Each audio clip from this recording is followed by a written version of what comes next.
कहाँ तो चिराग तय था हर घर के लिए, कहाँ तो चिराग तय था हर घर के लिए, आज चिराग मयस्सर नहीं है पूरे शहर के लिए।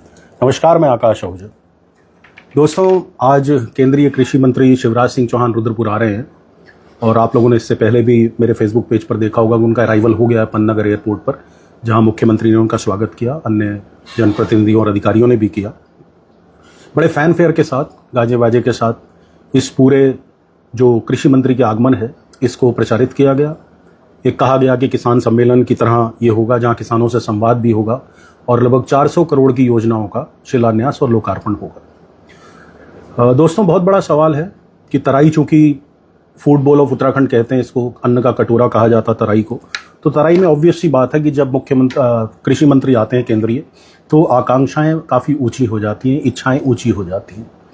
लेकिन यहाँ कुछ सवाल हैं। दरअसल क्या है कि आजकल का जो मोड ऑफ कम्युनिकेशन है, चाहे वो बड़े नेताओं का हो, बड़े जनप्रतिनिधियों का हो, बड़े मंत्रियों का हो, वन वे हो गया है। It's more of a one way traffic. प्रश्न नहीं लिए जाते। ये बड़ा दुखद है, क्योंकि आप जब भाषण देने लगते हैं तो ऑब्वियस सी बात है आप बखान करते हैं अपने कार्यों का। और ऐसा भी नहीं है कि सरकार ने कार्य नहीं किए, सरकार को बिल्कुल अधिकार है अपने बखान करने का कि हमने ये किया, हमने वो किया। लेकिन जब बात विशेष रूप से अन्नदाता किसान की आती है, और जिस देश में करोड़ों लोग कृषि क्षेत्र से जुड़े हुए हैं, और देश के अगर आप बाजार की बात करें तो लगभग 40 लाख करोड़ का बाजार कृषि का है, और डायरेक्टली इनडायरेक्टली बहुत लोग इससे जुड़े हुए हैं, तो अपेक्षाएं बढ़ती हैं, सवाल भी उठते हैं। लेकिन सवाल लिए नहीं जाते, एक दौरा बनकर रह जाता है जिसमें फैनफेयर होता है, गाजे बाजे होते हैं। दोस्तों, केंद्रीय कृषि मंत्री के आगमन की सूचना मिलने के साथ ही मैंने कुछ रिसर्च किया और मुझे लगा कि ये सवाल ओपन मंच से आप लोगों के समक्ष कृषि मंत्री से पूछे जाने चाहिए। आपको याद होगा 2016 में माननीय प्रधानमंत्री नरेंद्र मोदी जी ने ये कहा था कि 2022 तक हम किसानों की आय दुगनी कर देंगे। आज 2022 बीते भी 4 साल हो गए हैं, लेकिन क्या किसानों की आय दुगनी हुई? ये आज भी सोचनीय और विचारणीय प्रश्न है। मुझे लगता है कि शायद रुद्रपुर में तो खैर बड़ी भव्यता आई है, बड़ा पैसा आया है, यहाँ किसानों की आय दोगुनी नहीं, शायद 100 गुनी हुई है। लेकिन उसकी वजह कृषि उत्पाद नहीं है, बल्कि जो मातृभूमि है, जो कृषि, जिस मिट्टी को हम अपने सर पे लगाते हैं, उस मिट्टी के टुकड़े ही बेचकर, कॉलोनाइजर्स को बेचकर किसानों ने करोड़ों अरबों रुपया कमा लिया। तो इस तरीके से किसानों की आय दुगनी होने को मैं सही नहीं मानता। मैं मानता हूं किसान किसान ही रहे और तब उसकी आय दुगनी हो। आप ये देखिए, जो मैंने रिसर्चेस करी हैं उसमें Indian Express, Hindustan Times, Times of India, Press Information Bureau, Adani Agri Industries, मैंने सबको स्टडी किया है और मेरे पास एक कलेक्टिव रिपोर्ट है उसकी, जो मैं बीच बीच में आपको जिसकी सहायता लूंगा बताने के लिए। सबसे पहले तो मेरा प्रश्न यही था कि क्या कोई आधिकारिक रिपोर्ट आज तक जारी हुई है जिसमें किसानों की आय दुगनी होने का जो दावा सरकार 2016 से करती रही है उसके लिए डेटा प्रोवाइड कर सकती है? और अगर हुई है तो राज्यवार और फसलों के सार्वजनिक आंकड़े आखिरकार पब्लिक डोमेन में क्यों नहीं है? एमएसपी पर सरकार कहती है कि एमएसपी बढ़ी है, खरीद बढ़ी है, लेकिन आप लोगों में से जो किसान हैं या किसी भी तरीके से कृषि क्षेत्र से वास्ता रखते हैं, वो जानते हैं कि किसान किस दाम पर अपना गेहूं और धान बेचता है मंडियों में। अगर 2200 का एमएसपी होता तो 1350-1400 रुपए से ज्यादा उसे आड़ती से नहीं मिलता, क्योंकि जो एमएसपी है वो सरकारी कागजों में उसकी खरीद उलझ जाती है, आप लोग जानते हैं। 2020 में देश ने एक बहुत बड़ा अहिंसक आंदोलन देखा। देश में 3 कृषि कानून लाए गए जिन्हें सरकार ने कहा कि ये देश हित में है, लेकिन किसानों ने ये कहा, जो किसान उससे सीधे सीधे प्रभावित थे, उन्होंने कहा नहीं, ये काले कानून है। और 750 किसान उस लगभग 1 साल तक चले आंदोलन में शहीद हो गए। वो हिंसक आंदोलन था और बाद में सरकार को वो कानून वापस लेने पड़े। अगर वो कानून इतने अच्छे थे तो वापस क्यों लिए गए? ये बहुत बड़ा यक्ष प्रश्न है और आज भी जो खड़ा हुआ है। उस आंदोलन के दौरान दोस्तों, किसानों ने कुछ बातें अपनी रखी थी। जब टेबल टॉक्स हुई, और एक राउंड की नहीं, कई राउंड्स की टेबल टॉक्स हुई, जिसमें टिकैत जो थे, राकेश टिकैत, वो बड़े नेता बनकर उभरे थे किसानों के, उनके साथ और अन्य किसान यूनियंस के साथ कैबिनेट मिनिस्टर्स की, यूनियन कैबिनेट मिनिस्टर की बहुत सारी बैठकें हुई, जिसमें तय हुई थी बहुत चीजें कि एमएसपी पर गारंटी सबसे पहली बात थी, वो क्यों नहीं हुई आज तक। अब एक बहुत बड़ा सवाल मैं आपसे करने वाला हूं। मैं अभी सिर्फ 2022 के आपको आंकड़े दूंगा, जो नेशनल क्राइम रिकॉर्ड्स ब्यूरो के आंकड़े हैं। एनसीआरबी आप लोग जानते हैं देश की सर्वोच्च संस्था है जो देश में होने वाले अपराधों का डेटा रखती है। उस डेटा के अनुसार केवल 2022 में खेती से जुड़े 11,290 लोगों ने आत्महत्या की है, जिसमें किसान भी शामिल हैं और कृषि के मजदूर भी शामिल हैं। आपको शायद रुद्रपुर का भी वो दौर याद होगा जब मुख्यमंत्री माननीय त्रिवेंद्र सिंह रावत हुआ करते थे 2017-18। एक साथ एक ही साल के अंदर 5 किसानों ने इन क्षेत्र में, हमारे तराई के क्षेत्र में भी आत्महत्या करी थी। अगर वाकई में किसानों के जीवन में बदलाव आया है तो ये आत्महत्याएं क्यों हो रही, ये सिलसिला आज तक क्यों जारी है। अब आप दूसरे पक्ष पर आइए। आप कहते हैं कि किसानों की फसलों की कीमत आप बढ़ा कर देंगे, लेकिन दोस्तों बदले में बढ़ा क्या है? Diesel, petrol, urea, DAP, pesticides, insecticides, सबके रेट बढ़े हैं। यानी किसानी की जो इनपुट है, कृषि की जो इनपुट है, वो लगातार बढ़ती चली जा रही है। तो ऐसे में क्या किसान की उस तुलना में वास्तविक कमाई बढ़ रही है? जो डीजल किसी ज़माने में 50-60 रुपये मिलता था, आज वो लगभग 100 रुपये के आसपास पहुंच गया है। भले ही वो क्राइसिस वर्ल्ड लेवल का हो, लेकिन क्या हमने ये सोचा कि अगर इनपुट बढ़ेगा तो किसानों की आय कैसे बढ़ेगी? क्या एमएसपी पर कोई संशोधन हुआ है, कोई करेक्शन आया है माननीय कृषि मंत्री जी की तरफ से? इसके अलावा पीएम किसान बीमा योजना, उसको बड़ा प्रचारित किया जाता है, लेकिन जितनी डिस्क्रिपेंसीज फसल बीमे में मिलती हैं, ये किसान जो अगर इसको सुन रहे होंगे वो समझेंगे कि जितनी विसंगतियां फसल बीमा क्लेम करने में होती हैं उतनी विसंगति शायद कहीं नहीं होती। और आम आदमी इसको कैसे समझ सकता है कि जब आप लाइफ इंश्योरेंस आप कराते हो किसी से भी, चाहे वो LIC से कराते हो, चाहे किसी प्राइवेट कंपनी से कराते हो, तो किस तरीके से बाद में परिजन की मृत्यु के होने के बाद वो क्लेम लेने के लिए धक्के खाने पड़ते हैं। Same is the case with farmers of India. हमें फसल बीमा सिर्फ कागजों में दिखता है, असल में मिलते टाइम किसान के जूते घिस जाते हैं, उसके बाल झड़ जाते हैं। और एक बड़ी समस्या, सिंचाई के लिए कितना बड़ा नेटवर्क तैयार किया गया है। क्या सिंचाई आज भी, यहाँ तो चलिए ग्राउंड वाटर लेवल अच्छा है, बड़े बड़े पंपिंग सेट्स लगते हैं, पानी निकल जाता है, लेकिन आप अगर पहाड़ की तरफ चले जाएं तो ग्राउंड वाटर वहाँ पर नहीं, जहाँ पर हल्द्वानी जैसी जगहों पर क्या सिंचाई के पुराने साधनों को विकसित किया गया है? आज भी हल्द्वानी में एक ही नहर चलती है, वो भी तराई भावर का इलाका ही आता है। कितना उसमें काम किया गया है, ये सोचनीय है। सोच रहा इसलिए दोस्तों कि क्लेम्स तो टॉल हो सकते हैं, there can be tall claims, but data क्या कहता है। मैं यहाँ सरकार की मजम्मत करने नहीं बैठा। जैसे विपक्ष का काम सरकार से सवाल पूछना होता है, वैसे ही पत्रकारिता का एक बहुत बड़ा धर्म ये है कि सवाल पूछे, और जब सवाल पूछने बंद हो जाते हैं तो सरकार मदमस्त हो जाती है। सरकार को मदमस्त होने से रोकने के लिए हम जैसे जो पत्रकार हैं, हालांकि हमारी कोई बहुत बड़ी रीच नहीं, मात्र 40-45 हज़ार लोगों का पेज है हमारा, लेकिन हम एक प्रयास करते हैं कि उन किसानों की आवाज़ हम उठा सकें जो आज भी अंतिम छोर पर बैठे हैं और कहने वो देश के अन्नदाता हैं, देश को अन्न वो देते हैं, उनके बिना देश नहीं चल सकता, लेकिन उनकी सुनवाई कहीं नहीं है। तमिलनाडु के किसानों ने पेशाब तक पिया जंतर मंतर आकर, दिल्ली आकर, क्या उनकी सुनवाई हुई? महाराष्ट्र में किसानों की आत्महत्या ने रिकॉर्ड्स तोड़ दिए। मैं भी आगे आऊँगा, उस पर भी चर्चा करूँगा। अब आप बताइए, ये डिस्क्रिपेंसी जो है फसल बीमे की, वो प्रेस इंफॉर्मेशन ब्यूरो जो कि सरकार का ही उपक्रम है, केंद्रीय सरकार का, वो कहता है कि कई राज्यों में किसानों ने दावा किया है कि क्लेम मिलने में देरी होती है और पात्र किसानों को पूरा मुआवजा नहीं मिलता। अब उत्तराखंड की बात करते हैं, तराई क्षेत्र में धान, गेहूं और गन्ना, यही सबसे बड़ी फसलें हैं। अब इसमें किसान नेता बता सकते हैं या जो किसान स्वयं भुक्तभोगी हैं वो बता सकते हैं क्या उन्हें समय पर भुगतान मिल रहा है। दूसरा, एक सबसे बड़ा मुद्दा आज की तारीख में, जो आवारा गौवंशीय पशु हैं। आप लोगों ने मुजफ्फरनगर, मेरठ की घटनाएं देखी होंगी, जो कृषि प्रधान क्षेत्र हैं उत्तर प्रदेश के। वहां पर किसानों ने आवारा पशुओं को पकड़कर, जो मुख्य रूप से गौवंशीय हैं, उनको कलेक्ट्रेट में, थानों तक में छोड़ा है कि हमारी फसलें बर्बाद कर रहे हैं। यहाँ स्थिति इतनी विकराल नहीं, मैं मानता हूं इस चीज को, लेकिन देश में गौवंशीय पशुओं को सही जगह ना मिलने के कारण, एक गौशाला ना बनने के कारण परेशान किसान हो रहा है। लोग जानवर का दूध लेते हैं जितने साल तक ले सकते हैं और उसके बाद उसे छोड़ देते हैं। और अब तो नए नियम भी शायद आ गए हैं कुछ स्टेट्स में कि 14 साल तक की गाय मानी जाएगी, उसके बाद उसे आप काट सकते हैं। तो ये डबल स्टैंडर्ड्स किस लिए? ये दोहरी चालें किस लिए?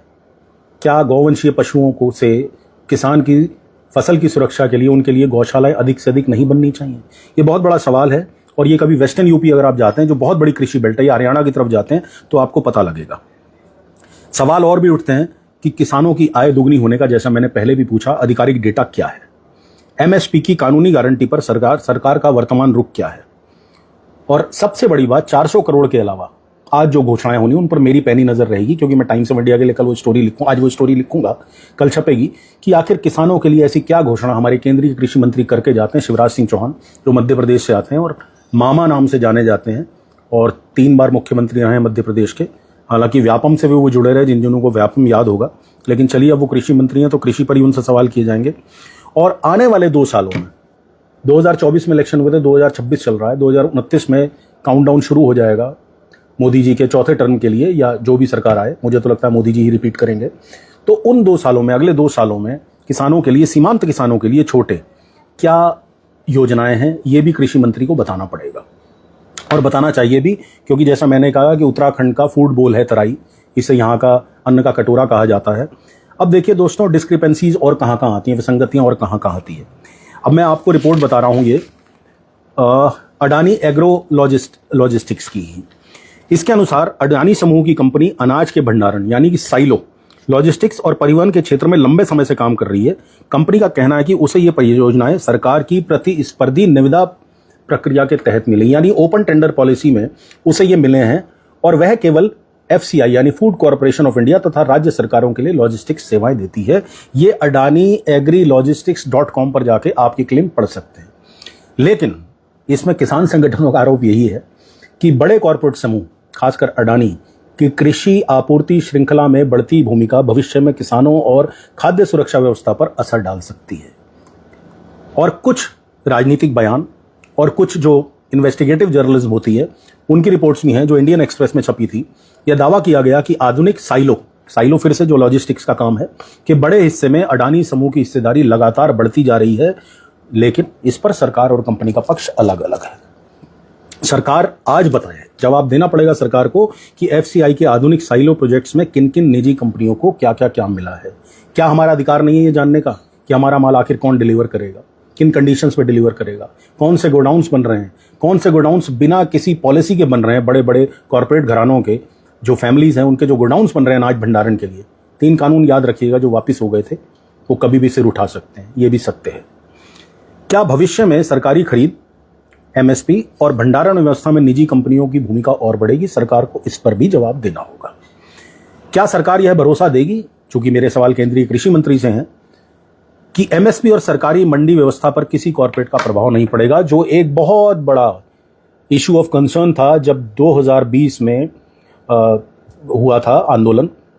जो बहुत बड़ा कंसर्न था वो यही था कि क्या मंडियां जो हैं वो कॉर्पोरेट्स के पास तो नहीं चली जाएंगी। आज मंडियां सरकारी हैं, लोग शिकायत कर सकते हैं।